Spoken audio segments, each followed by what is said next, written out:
Bien, como lo anunciamos, ya está con nosotros el doctor Ramiro Aguilar, él es analista político. Con él vamos a hablar sobre coyuntura política y todo lo que ocurre en el país. Doctor, ¿cómo le va? Buenos días. Gracias por atender nuestro llamado.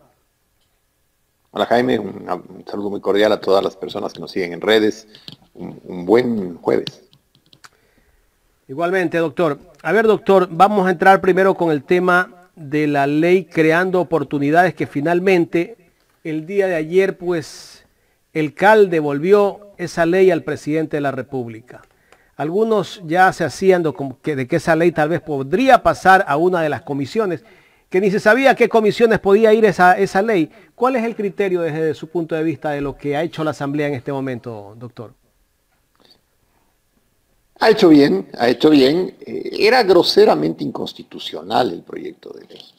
El proyecto de ley de Lasso abarcaba un régimen laboral alternativo, una reforma al régimen tributario, modificaciones al Código Orgánico de Organización Territorial, a la ley de drogas. Es decir, era una cosa que no se sostenía como una ley de una sola materia. Entonces, al ser abiertamente inconstitucional, el CAL ha hecho bien en decirle, presidente, le devolvemos esto, porque además de eso dice la Constitución, no es que el CAL se inventó, la Constitución dice, si se presenta un proyecto de ley que abarque más de una materia, la Asamblea tiene que devolverle al presidente de la República. O sea, ha hecho bien, ha cumplido con la Constitución y espero que además sea un precedente para que el gobierno no vuelva a cometer el mismo error.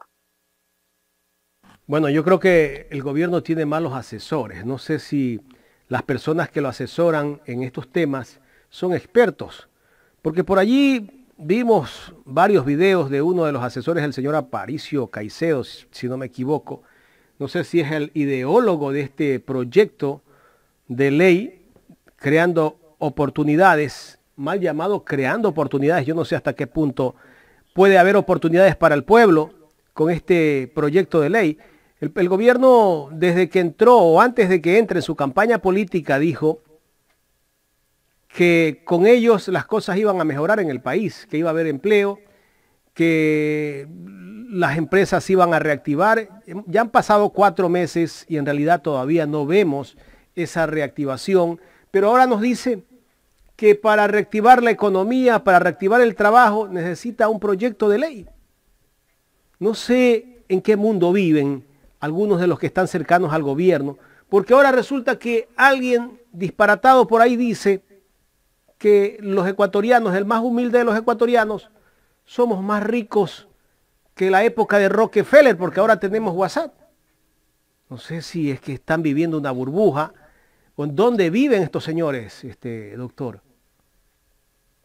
A ver, vamos a seccionar un poco la respuesta. Primero, yo creo que es evidente que Guillermo Lasso de economía no sabe. O sea, puede saber de administrar un banco, puede saber de macroeconomía. Guillermo Lasso no sabe. Y como no sabe, no puede desarrollar un programa económico que nos saque de la crisis. Y entonces ha puesto toda su confianza en el Fondo Monetario Internacional. Y el Fondo Monetario Internacional, evidentemente, no vive en el Ecuador. Los burócratas del fondo que tratan estos temas tienen oficinas en Washington. Los problemas son de pizarra, no son realidades de territorio. Y tampoco creo que el ministro de Economía de Lasso, el señor Cueva, puede ser un economista teórico, un académico de la economía, pero no tiene la capacidad de aterrizar su saber económico en algo pragmático y que sea efectivo. Pero Lasso ganó la elección, entonces al final del día lo que hay que decirle a Lasso es lo que usted acaba de apuntar con mucha oportunidad. A ver, si usted no sabe de economía, rodéese de gente que sepa de economía. Nadie le está pidiendo que traicione su ideario político. O sea, al final del día usted puede rodearse, Guillermo Lasso, de economistas neoliberales, pero rodéense de gente que sepa dos cosas: la teoría económica y que sepa la realidad del país. Porque si usted, Guillermo Lasso, solo confía en quienes manejan la teoría, jamás va a poder resolver los problemas del pueblo ecuatoriano, que son problemas reales, de territorio, de gente de carne y hueso, de gente que vive su cotidianidad. Yo creo que por ahí pasa el problema del gazapo de la pifia que acaba de hacer el gobierno presentando ese proyecto de creación de oportunidades, que era un proyecto casi medieval, ¿no? Casi medieval. Correcto. Carla. Doctor, estamos viendo una coyuntura política que le está dando la espalda básicamente en la Asamblea al presidente Guillermo Lasso. Y le dice, hey, señor, vaya a corregir porque así no va a pasar. Pero también vemos un Guillermo Lasso que está de pronto un poco en una posición imponente, por así decirlo. ¿Usted qué considera que sea su reacción? Él va a modificar, se irá por una consulta popular, va a tomar otras alternativas. ¿Cuál considera usted que sea la posición de él o cuál sería la más conveniente para el país en virtud de que vemos que la Asamblea definitivamente no lo está apoyando y se va a poner en una contraposición a los temas que él está presentando?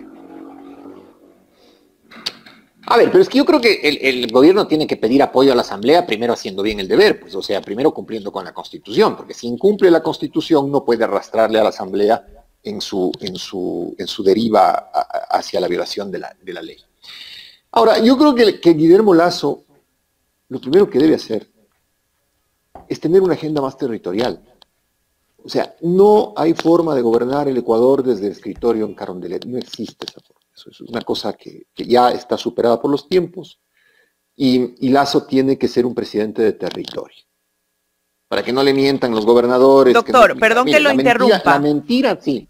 Perdón que lo interrumpa. ¿Eso quiere decir que estamos hablando de que, perdón que lo tome a colación, pero que el César Monge hacía falta en ese territorio y que no tiene una persona de confianza que pueda entrar al territorio a mediar, a conocer y como usted lo acaba de decir, que no le mientan? Necesita entonces él entrar directamente al territorio y buscar una persona que sea esa mediación entre los diferentes sectores e incluso entre la Asamblea.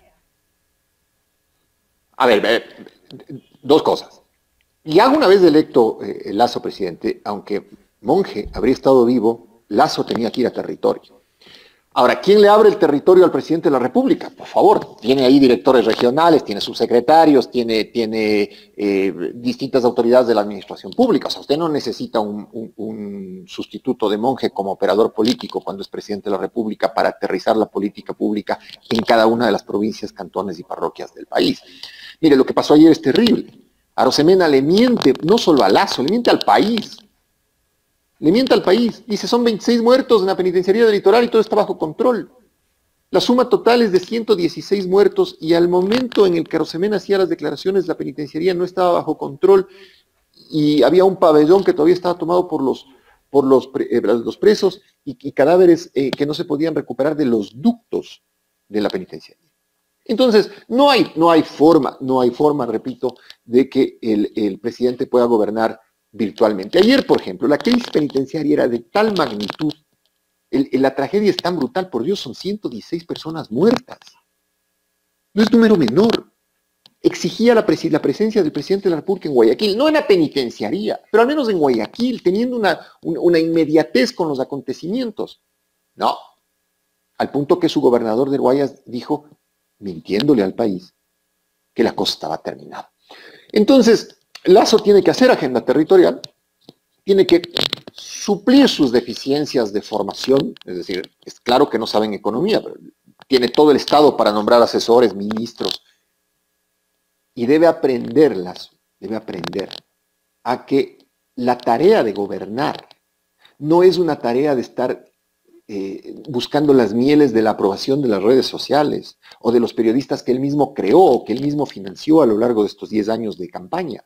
Debe entender que la realidad es la realidad tal cual la vive cada ciudadano y cada ciudadana del Ecuador en su cotidianidad. Y la cotidianidad tiene que ser compartida por y con el presidente de la República. Bueno, está claro, no necesitamos un presidente gerente, de pronto como lo habitual que estuvo acostumbrado él, pues, ¿no? A llegar 8 horas diarias en una oficina o 6 horas, sino alguien de territorio que conozca detenidamente los problemas que existen sociales, económicos y de diferentes aspectos.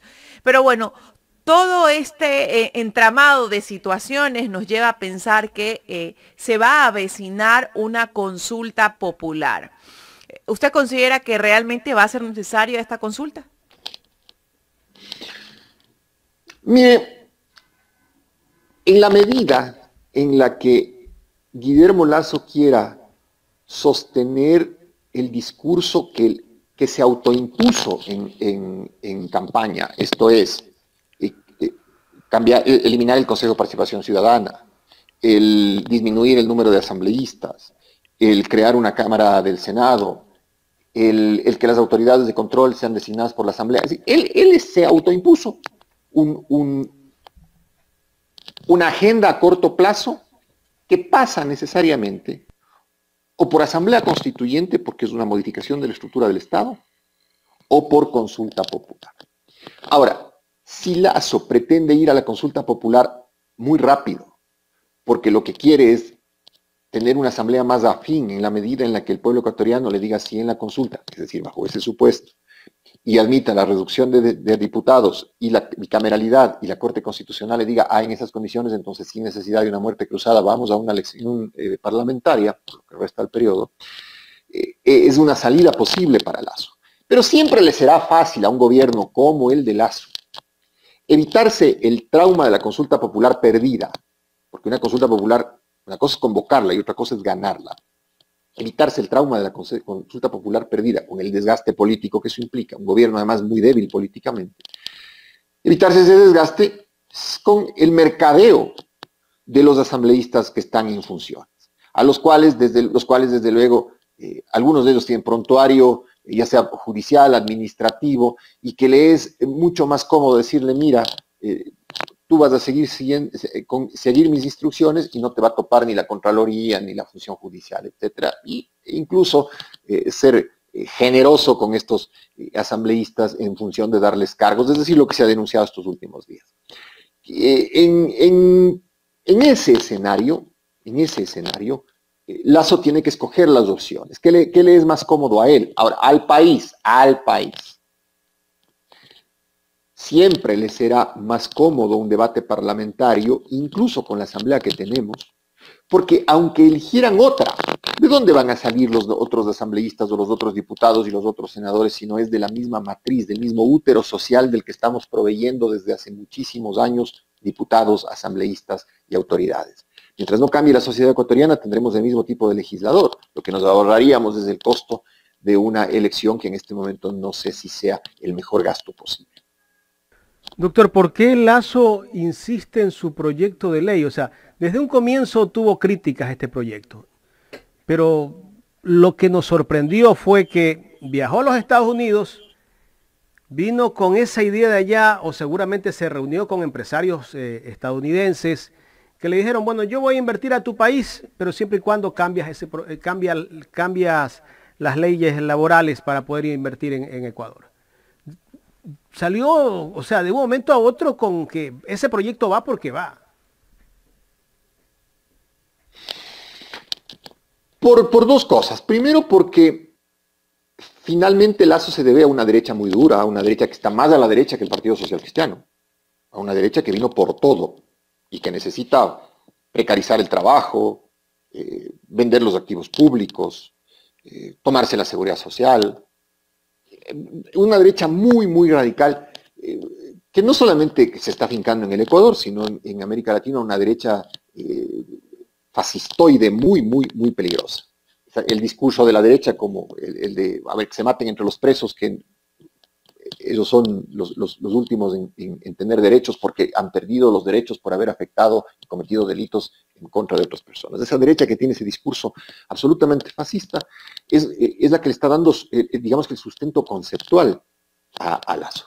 Y la segunda razón es porque no tenía nada en carpeta, pues, mi querido Jaime. Es decir, si usted durante 10 años quiere ser presidente de la República, algo ha de tener en algún plan de gobierno, en alguna agenda, aunque sea en una agenda, anotadito se me ocurrió en febrero del 2017 esta idea. Nada. Como no tiene nada, dejó que un grupete ahí de libertarios que tiene le armen un proyecto de ley sin pies ni cabeza. Porque le repito, el hombre no se asunta. El proyecto ha sido hecho por un grupete de libertarios que, desde luego, tienen todo el derecho a pensar como quieran, pero tienen que entender una cosa adicional que es importante, Jaime. Lasso debe hacer una pausa y darse cuenta que por él votó el 20% del Ecuador en primera vuelta, que el 80% del Ecuador no es neoliberal ni votó por él. En segunda vuelta, obviamente, habiendo dos candidatos, tenía que haber un ganador. Y jugó mucho el fenómeno este del anticorreísmo duro. Entonces, ok, puede ser que anticorreísta sea el 53% del Ecuador, perfecto, pero neoliberal, el 20%. Entonces, el 80% de la población ecuatoriana estaba en contra de la ley de creación de oportunidades y del manejo neoliberal de la política económica del gobierno. Y eso tiene que entender Lasso, tiene que entender porque tiene que sentarse a conversar con el otro 80% de la sociedad ecuatoriana. No es verdad que por él votaron 17 millones de personas. Por él votó en primera vuelta el 20%. La segunda vuelta representó otra realidad, otro contexto y debe tener otra lectura. ¿Qué le faltó poner a ese proyecto de Guillermo Lasso? Ayer leía un tuit de suyo que decía, tal vez le faltó poner el concertaje. El concertaje. Ese término sí, que para... O sea, es un proyecto... Porque para algunos tal vez no es conocido. El concertaje significa pues que es como que tú firmes un cheque en blanco para las personas que van a trabajar y que después te lo van a poner como una deuda. Y cuando el empleador le da créditos y le da créditos y le da créditos al trabajador, el trabajador no puede salirse sin pagar, y si no puede pagar son sus hijos los que se quedan pagando, y era casi un modelo de esclavitud, ¿no? Esclavitud moderna. Totalmente medieval, absurdo, inconsistente, o sea, producto del delirio de un mal dogmático de economía liberal que se plasmó en un proyecto incluso mal escrito. Es una realidad lo que usted nos está diciendo en este momento. Pero bueno, esperemos que todas estas cosas que le están pasando al presidente de la República haga que cambie. Ojalá que en los próximos días veamos un verdadero diálogo y sincero. He escuchado que va a dialogar con los indígenas, con la CONAIE, el próximo 4 de octubre. Ojalá que ese diálogo sea sincero. Ahora, ellos van por un tema de la eliminación del precio del precio de los combustibles, que cada mes sigue subiendo. Por ahí los arroceros también están muy molestos, e incluso con el nuevo ministro. Ayer tuvimos la oportunidad de estar en una rueda de prensa donde los representantes de los arroceros ya hablan de que el nuevo ministro ni siquiera conoce del tema. Les ha dicho que cambien de actividad, que en vez de sembrar arroz se dediquen a hacer camaroneras. Pero dicen ellos, esto es descabellado, que alguien que viene a los 25 años al país sea el ministro de Agricultura y que de repente nos busque un diálogo y que nos diga de entrada que cambiemos de actividad, que seamos camaroneros, que acaso eso lo hacemos de la noche a la mañana. Todas estas cosas, me parece que el gobierno no está acertando en designar a las personas adecuadas en los cargos. Pero volvemos al mismo punto, mi querido Jaime. Es decir, si usted sigue siendo 10 años candidato, toma su lista de gente, ¿no es cierto? Y dice, a ver, aquí en agricultura yo debería tener 5 o 6 nombres de gente muy competente. En economía debería tener 7 nombres. Pero si usted no tiene la lista y termina buscando, a ver, oye, ¿quién podremos nombrar ministro de Agricultura? Denota una improvisación absoluta. Una improvisación absoluta.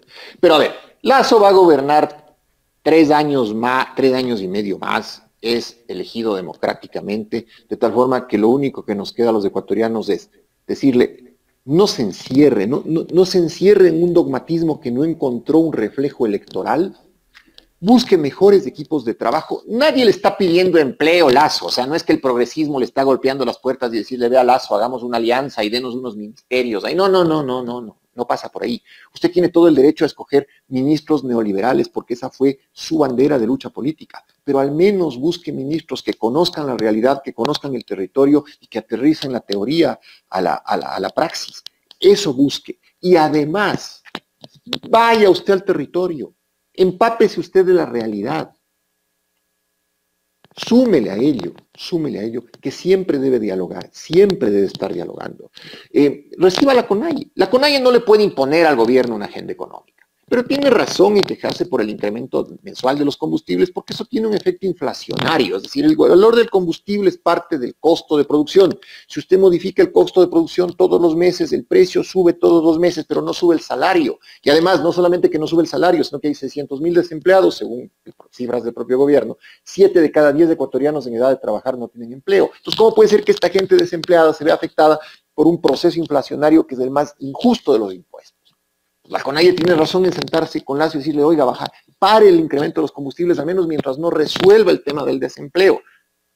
La CONAIE no le puede imponer al gobierno una política económica, pero el gobierno está en la obligación de escuchar y de entender razones y de entender que la economía, la forma de aterrizar la economía es ir, mande a alguien a los mercados, por último, si usted no quiere ir, ya, usted va solo en campaña, pero ok, averigüe lo que está pasando. Doctor, dentro del contexto que estamos viviendo en este momento, que es el de la crisis carcelaria, el Estado tiene que garantizar la vida de los privados de libertad. ¿Esto le podría traer un costo al gobierno en virtud de las cosas que se están dando? Y vemos cómo se va cambiando los directores, cómo incluso están cambiando los ministros. Hay gente que no está contento con la forma de trabajo de la ministra Vela, porque aparentemente se dice que su experiencia ya pasó y no está pues en el contexto actual. ¿Le puede traer un costo al gobierno el tema de la crisis carcelaria? A ver, 116 muertos no se esconden bajo la alfombra. Las familias de esos 116 personas tienen el derecho a saber quién los mató, que esa persona sea juzgada, y tienen derecho a la reparación. No hay seres humanos de segunda categoría o de tercera categoría. Un preso no es un ser humano de tercera categoría. Las familias de las 116 personas que han fallecido y de los heridos tienen derecho a la reparación. Y hay un precepto legal, en virtud del cual quien tiene la obligación jurídica de impedir un acontecimiento y no lo hace, es responsable del acontecimiento.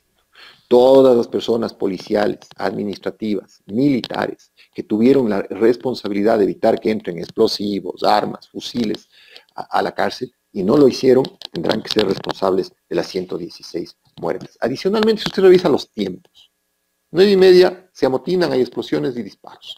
A las 10:40, es decir, una hora después, se forma un comité de crisis en la planta central de la penitenciaría, que no es otra cosa que ir a ver en las pantallas de televisión, la masacre. La policía entra a las 2 de la tarde, es decir, 9:30, 10:30, 11:30, 12:30, 1:30, casi 5 horas, la cárcel fue tierra de nadie. Y cuando Arosemena sale a mediodía a decir que todo estaba controlado, era mentira. Y cuando dijeron que eran 26 muertos, era mentira.